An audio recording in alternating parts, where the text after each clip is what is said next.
Hello students, welcome on my channel. Today we are going to read about socio-cultural movement in India, सामाजिक और धार्मिक सुधार आंदोलन या सामाजिक सांस्कृतिक सुधार आंदोलन में भारत के अंदर ब्रिटिश साम्राज्य के समय जो जनजातीय आंदोलन हुए थे, जनजातीय आंदोलनों का एक सवाल हम करने जा रहे हैं।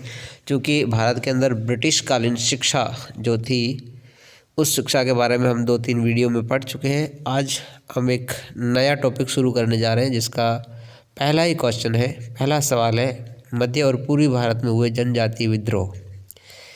तो जनजातीय विद्रोह क्यों हुआ था, विद्रोह क्यों हुआ था, पहली बात तो ये हमें समझने की ज़रूरत है। विद्रोह तभी होगा जब वहाँ की व्यवस्था, चाहे वो प्रशासनिक हो, चाहे वो सामाजिक हो, चाहे वो राजनीतिक हो, सही ढंग से कार्य नहीं कर रही होती है, तो वहाँ के लोग जो है वो उसके खिलाफ, उस व्यवस्था के खिलाफ जो है वो खड़े होते हैं। यही हुआ अंग्रेज़ों के काल में। जनजातीय लोगों ने अंग्रेज़ों द्वारा किए गए हस्तक्षेप के खिलाफ जो है वो आवाज़ उठाई और अंग्रेज़ों के शासन के खिलाफ जो है वो विद्रोह किए। तो भारत में अमूमन लगभग जनजातियों ने विद्रोह किए अंग्रेज़ों के खिलाफ, तो उनको हम पढ़ने जा रहे हैं। 19वीं शताब्दी के प्रारंभ में जब ब्रिटिश सरकार ने भारत में घोर साम्राज्यवादी नीति अपनाई, यानी कि अपना साम्राज्य बढ़ाया, अपनी सीमाएं बढ़ाई, अपना उपनिवेश बढ़ाए, तो भारतीय समाज के प्रत्येक वर्ग के भीतर ही भीतर अंग्रेज़ों के प्रति विद्रोह की आग सुलगने लगी। ये चीज़ एक प्रेयम्बल है, ये मैंने आपको बता चुका हूँ कि किस प्रकार शोषण करते हैं अंग्रेज, अत्याचार करते हैं, किस प्रकार जो है वो कॉलोनियल अपना स्थापित करते हैं, किस प्रकार से भारत उपनिवेश को जो है वो प्रताड़ित करते हैं। तो ये शोषण की बात पहले ही बता चुका था। तो इन शोषण के अगेंस्ट में ट्राइब्स कास्ट थी, उन्होंने अंग्रेज़ों के शासन के खिलाफ आवाज़ उठाई। उनमें से खासी है, सिंगफो है, कपास चोर है, नागा है, कुकी है, कोल है, भूमिज है, संथाल है, कोंड है, आदि जातियों ने जो विद्रोह किए। सबसे पहले देते हैं खासी जनजाति। खासी जनजाति खासी और गारो पहाड़ियों में रहती है, जो कि मध्यवर्ती क्षेत्र में, भारत के पश्चिमी मध्यवर्ती क्षेत्र में ये जाति बसती है।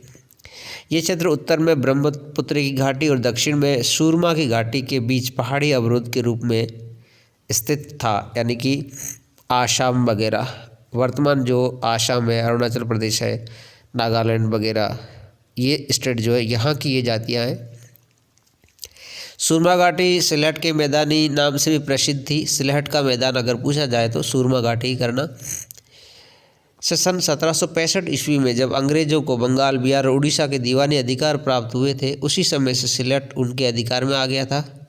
चूँकि ये क्षेत्र खासी जनजातियों का क्षेत्र था, इसलिए सन 1780 ईस्वी से 1790 ईस्वी के बीच खासी जनजाति के लोगों ने अपने क्षेत्र में स्थित ब्रिटिश संपत्ति पर आक्रमण किए और उसे नष्ट किया।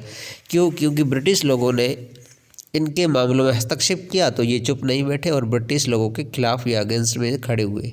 लगभग 25 वर्षों तक इन्होंने ब्रिटिश लोगों के बीच में कोई अड़ंगा नहीं अड़ाया, क्योंकि ब्रिटिश लोगों ने भी इन पर अत्याचार किए, तो इनके बीच में एक समझौता हुआ। उसके बाद में फिर बर्मा युद्ध के बाद में ये फिर उठ खड़े हुए और इन्होंने विद्रोह फैला और अंग्रेज की संपत्ति को नष्ट किया। तो ये था खासी विद्रोह। सवाल आपको पर्टिकुलर एक जाति को लेकर भी पूछ सकता है, अलग अलग जातियों को लेकर पूछ सकता है, और संपूर्ण जातियों का भी पूछ सकता है। सवाल किसी भी हिसाब से आ सकता है, आपको उसके बारे में लिखना होगा। उसके बाद सिंगफोस पढ़ते हैं। खासी विद्रोह को जब अंग्रेज दबाने में लगे थे, उसी दौरान 1830 ईस्वी में सिंगफोस जनजाति ने एक क्रांति प्रमुख के नेतृत्व में अंग्रेजों के विरुद्ध कुलीन वर्ग को अपनी स्वतंत्रता के लिए संघर्ष करने का अवसर प्रदान किया। इस विद्रोह का एक प्रमुख नेता गदाधर था और इसने 1828 ईस्वी में अंग्रेजों के विरुद्ध एक विद्रोह आयोजित किया था। हरानाथ नामक व्यक्ति ने इस विद्रोह में सक्रिय रूप से भाग लिया था। इसी हरानाथ ने आसाम के कुलीन वर्ग का दूसरा विद्रोह आयोजित किया। आसाम की बात आए तो इसी का नाम है। अपने उद्देश्य में सफलता पाने के लिए इसने खासी और सिंगफोस के विद्रोहियों से गठबंधन करने की योजना बनाई। कुलीन वर्ग के लोगों ने कुमार उपचंद को अपना राजा घोषित किया और क्रांति मोमारी, नाइंग और गारो जनजातियों के कपास प्रमुखों के पास अपने प्रतिनिधि भेजे। यानी कि ये व्यक्ति जो है एक अपना अलग ही विद्रोह स्टार्ट करता है और इस विद्रोह में जो है समस्त प्रमुख जनजातियों के प्रमुखों के पास अपनी प्रतिनिधि भेजता है और विद्रोह के लिए बोलता है। उसके बाद 25 मार्च 1830 को आसाम के रंगपुर नामक स्थान पर ब्रिटिश सेना पर आक्रमण हो जाता है और उस आक्रमण में ये असफल हो जाते हैं और वहाँ से जो भाग जाते हैं। उसके बाद में इसको अंग्रेज गिरफ्तार कर लेते हैं और फांसी पर लटका देते हैं। सिंगफोस विद्रोह के काफ़ी भयंकर परिणाम हुए। तोपों, भालों और तलवारों से सुसज्जित लगभग 3000 विद्रोही अंग्रेजों के विरुद्ध आगे बढ़े। उन्होंने अंग्रेजों को रोकने के लिए विभिन्न प्रकार के लकड़ी और पत्थरों के अवरोध खड़े किए, परंतु 27 फरवरी और 11 मार्च 1830 में कैप्टन नूफ वेले ने उन्हें बुरी तरह से पराजित किया। इसके बावजूद सिंगफोस विद्रोही असंतुष्ट ही रहे और उनके विद्रोह की ज्वाला शांत नहीं हुई। फलतः 1839 ईस्वी में उन्होंने फिर से विद्रोह किया, जिसमें कर्नल वाइट ने अपनी जान से हाथ धोना पड़ा। वाइट इसमें मारा जाता है। इसके अतिरिक्त 8 अन्य अंग्रेज भी मार दिए गए। तो ये था सिंगफोस विद्रोह, जिसमें जो है वो हारानाथ महत्वपूर्ण भूमिका में होता है आसाम में, और वो अलग अलग जनजातियों के प्रमुखों को बुलाता है और विद्रोह करता है। कपास चोर आकाश का विद्रोह देखते हैं। 1835 ईस्वी में तागी राजा को कपास चोर आकाश जनजाति का प्रमुख था।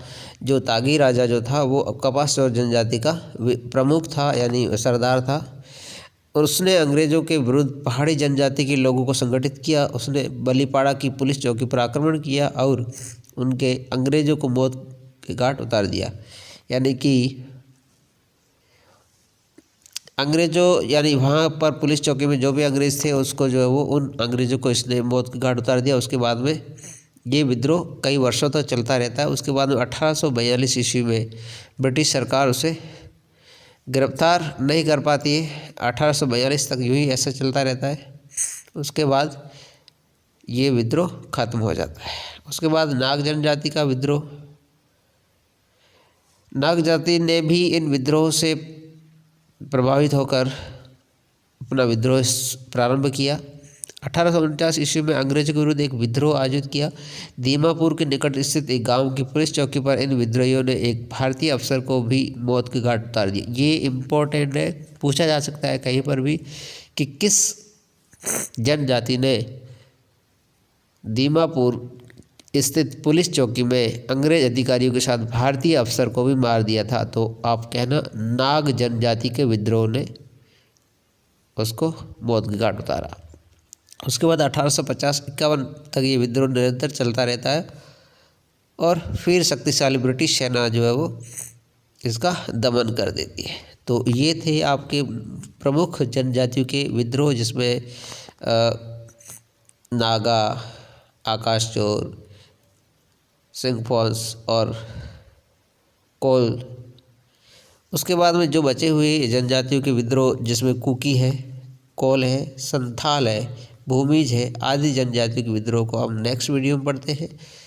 तो चलिए आज का ये वीडियो इतना ही, जिसमें हमने कुल 4 प्रकार की जनजातियों का विद्रोह देखा है, जिसमें खासी, सिंगफोस, नाग और कपास चोर आकाश और नाग, ये विद्रोह हमने पढ़े हैं। इसको आप अच्छे से पढ़ के आइए और इसको अपनी नोटबुक में लिख लेना है और PDF भी डाउनलोड कर लेना है।